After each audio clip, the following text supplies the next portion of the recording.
जलगांव जिले के चोपड़ा शहर में पुलिस ने डकैती की एक बड़ी साजिश को विफल कर दिया है। मामला उस समय सामने आया जब चोपड़ा सिटी पुलिस स्टेशन के अधिकारी और कर्मचारी रात्रि गश्त पर थे। सभी आरोपियों को संदिग्ध के तौर पर गिरफ्तार किया गया। जलगांव जिले के चोपड़ा में पुलिस ने डकैती की बड़ी साजिश को नाकाम किया। मामला उस समय सामने आया जब चोपड़ा सिटी पुलिस स्टेशन के अधिकारी और कर्मचारी रात्रि गश्त पर थे।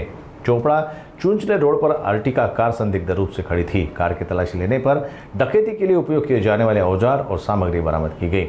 पूछताछ करने पर कार में बैठे लोग सकपका गए, जिसके बाद गहनता से जांच की गई। पुलिस को पता चला कि 4 आरोपी पहले से गंभीर अपराधों में लिप्त है, जिनमें से 2 नाबालिग भी शामिल हैं।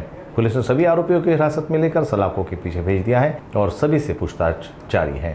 काल रात्री साधारण 11 वाजताच्या सुमाराला चोपडा शहरमध्ये जे पोलीस आहे पेट्रोलिंगवर असताना एक इर्टिका गाडी महाबंदे फाट्यापासून सुनसाळे रोडला त्या बाजूला येताना दिसली। त्यांना त्या गाडीचा थोडा संशय आला। त्या गाडीमध्ये 4-5 तरुण मुलं होती। त्यांनी गाडी थांबवली। गाडी थांबून ते कोण आहेत त्याच्याबद्दल चौकशी केली। तर त्या गाडीमध्ये एक तुषार झेंडे, विनोद पवार, सुनील जाधव, राहुल यादव, श्लोक सोनार आणि रोहन अपनापुरे अशी साधारण 25 ते 30 वयोगटातली ही मुलं आहेत।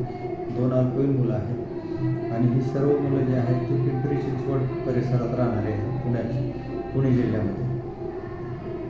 त्यांच्याकडे जे सामान होतं त्या सामानाची थोडी झडती घेतली, गाडीची झडती घेतली।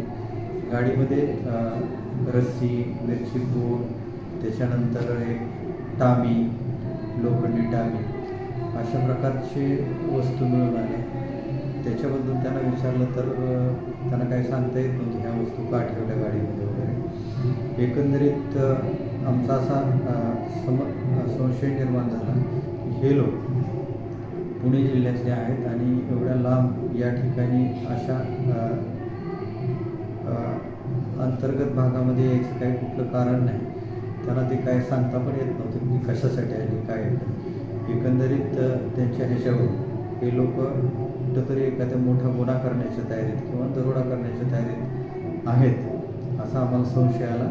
आम्ही त्यांना ताब्यात घेतलेला आहे, त्याच्यावर गुन्हा दाखल केलेला आहे, दरोड्याची तयारी केली म्हणून गुन्हा दाखल केलेला आहे। त्या सर्वांना अटक केलेलं आहे, त्यातले अल्पवयीन मुलं सोडून।